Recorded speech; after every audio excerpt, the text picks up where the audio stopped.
अगर आप रात के समय कहीं हाईवे से जा रहे हो और उस हाईवे पर आपको एक औरत दिख जाए एक बच्चे के साथ, तो आपका क्या हाल होगा?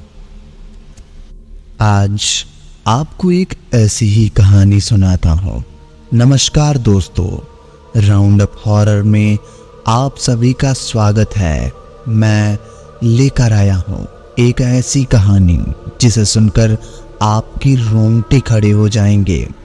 अगर इस कहानी को आप अकेले सुन रहे हैं तो अभी स्किप कर दीजिए और सुबह सुन लीजिएगा। तो चलिए, डर की दुनिया में आप सभी का स्वागत है। बढ़ते हैं कहानी की तरफ।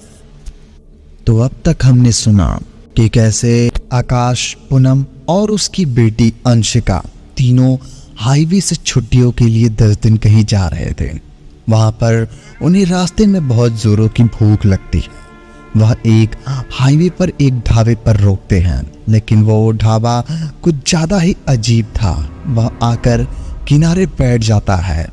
वो ये सब देखकर तभी बैठते ही उसे एक हाईवे के किनारे एक औरत और बच्चा दिखाई देता है। ये सब आकाश के देखकर मुंह से चीख निकल गई। उसके पूरे मुंह पर पसीने की बूंद आ गई और दिल की धड़कन अनियंत्रित हो गई थी। उसे ऐसा लग रहा था कि हार्ट अटैक आ जाएगा। वह बिल्कुल शॉक्ड था। तभी उसकी सुमन पत्नी भागते हुए आई। अब आगे सुनते हैं क्या होता है। आकाश, जल्दी चलो यहाँ से, अंशिका कुएं में गिर गई है। व्हाट? अंशिका कुएं में गिर गई है? लेकिन कैसे? आकाश अपनी पत्नी के साथ भागता हुआ होटल के पीछे गया। कुएं से अब भी अंशिका चिल्लाने की आवाज आ रही थी। पापा, पापा, मम्मी, मम्मी मुझे बचाओ।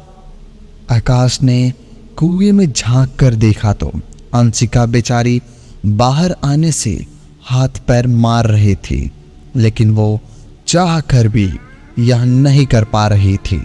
तभी आकाश चिल्लाता है, रस्सी, रस्सी कहाँ है? वो भागता हुआ होटल के रिसेप्शन पर गया, लेकिन रिसेप्शन पर तो कोई भी नहीं था।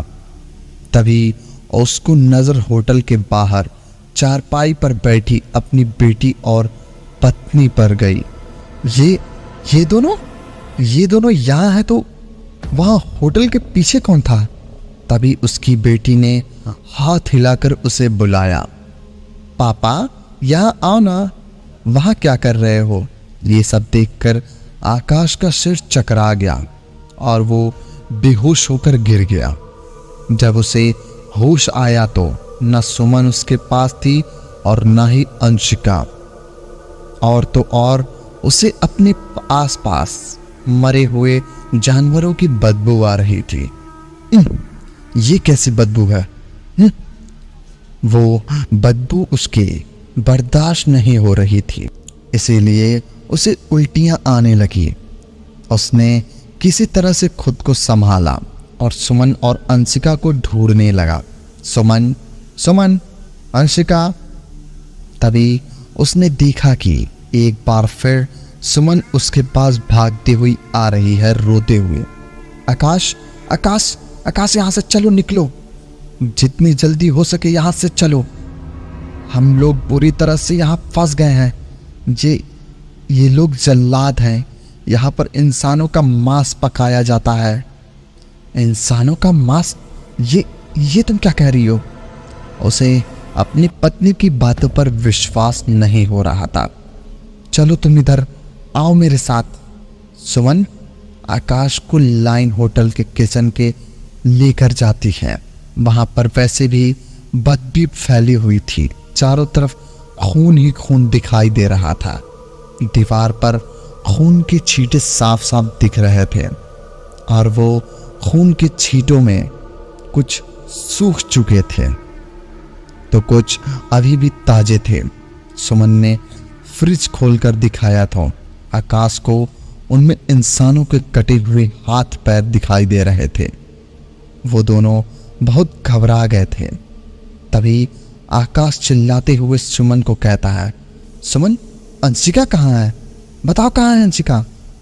आकाश, अंशिका नहीं है अब हमारे साथ। इन लोगों ने उसे मार दिया है, मार दिया। मेरी फूल सी बच्ची को मार दिया। मैं उन्हें नहीं छोड़ूंगा, नहीं छोड़ूंगा। हाँ हाँ, आकाश रोते हुए जोर से चिल्लाया और वो इधर से उधर कुछ ढूंढने लगा। तभी वो किचन में पड़ा एक धारदार बड़ा सा चाकू अपने हाथों में उठाया और सुमन के साथ भागते हुए बाहर आ गया और होटल के काउंटर पे बैठे इस अजीब से आदमी के गले पर चाकू रख दिया। तुम लोग या इंसान का मांस पकाते हो और तुमने मेरी बेटी को मार डाला ना। मैं नहीं छोड़ूंगा तुम लोगों को। क्या समझ रखा है तुम लोगों ने?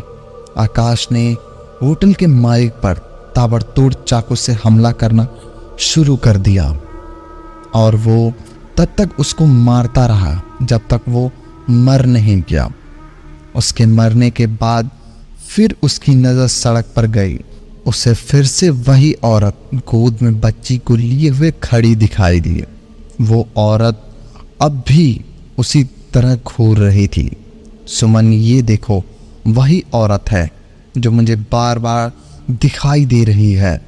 मैं इसे नहीं छोड़ूंगा, इसने मुझे परेशान कर दिया है। वो आपने हाथों में चाकू लिए सड़क पर भागने लगा और वो औरत अपने बच्चों को गोद में लिए आगे आगे भाग रही थी। सुमन भी आकाश को आवाज़ देते हुए पीछे पीछे भागने लगी। तभी कुछ ही दूरी पर आकाश को सड़क के किनारे एक पेड़ के पास पुलिस की गाड़ी खड़ी दिखाई दी।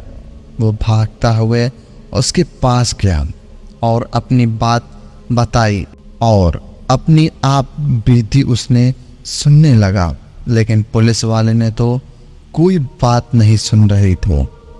तभी उससे जोर से चिल्लाते हुए कहा, अरे आप लोग मेरी बात क्यों नहीं सुन रहे हो? पुलिस वाले अपने काम में लगे हुए थे। कुछ पत्रकार और फोटोग्राफर भी उन पुलिस वालों की टीम के साथ खड़े थे। पुलिस की टीम एक कार के बारी बारी लाशें निकाल रही थी। पहली लाश आकाश की बेटी अंशिका की थी, दूसरी उसकी पत्नी सुमन और तीसरी वो खुद की लाश थी। आकाश ये सब देखकर एकदम अंदर से हिल गया। तभी उन पुलिस वालों ने कहा, जब इतना बड़ा बोर्ड यहाँ लगा रखा है इस रोड पर ना जाएं, फिर भी इस फैमिली को इस बोर्ड नहीं दिखा? सर, ये फैमिली क्या, पिछले 6 महीने से ये बोर्ड लगभग 2 दर्जन फैमिली ने नहीं देखा और वे इस रोड पर एक्सीडेंट का शिकार होकर पूरे परिवार के साथ अपनी जान गंवा चुके हैं। एक रिपोर्टर ने कहा। अगले दिन की अखबार में हेडलाइन में उसे एक्सीडेंट की खबर मिली थी। एक बार फिर से सालों से बंद पड़े उस खौफनाक सड़क के परिवार को मार डाला था। तो दोस्तों, मिलते हैं एक और नई कहानी के साथ। तब तक के लिए धन्यवाद। अगर कहानी पसंद आई हो तो वीडियो को लाइक और चैनल को सब्सक्राइब कर दो ताकि हमारी आने वाली कहानियाँ सबसे पहले आप तक पहुँचे। धन्यवाद।